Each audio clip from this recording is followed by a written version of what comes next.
CBI से। केजरीवाल नहीं डरने वाला, आपको पता नहीं है मैं किस मिट्टी का बनाऊं।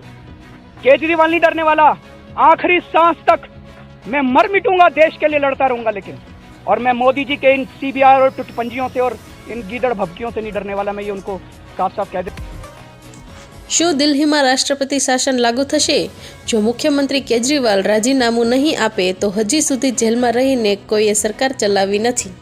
મુખ્યમંત્રી અરવિંદ કેજરીવાલ અને તેમના તમામ મંત્રીઓ વારંવાર કહેતા હોય કે તેઓ જેલમાંથી સરકાર ચલાવશે, પરંતુ આવી કોઈ શક્યતા જણાતી નથી। બંધારણીય નિષ્ણાતોના મતે ભૂતકાળમાં પણ આવું કોઈ ઉદાહરણ જોવા મળ્યું નથી। તેનાથી વિપરીત કે જો કેજરીવાલ મુખ્યમંત્રી પદ પરથી રાજીનામું નહીં આપે તો દિલ્હીમાં રાષ્ટ્રપતિ શાસન પણ લાદી શકાય છે। એવું પણ કહેવામાં આવી રહ્યું છે કે કેજરીવાલ માટે જેલના નિયમોમાં કોઈ પણ ફેરફાર કરી શકાશે નહીં।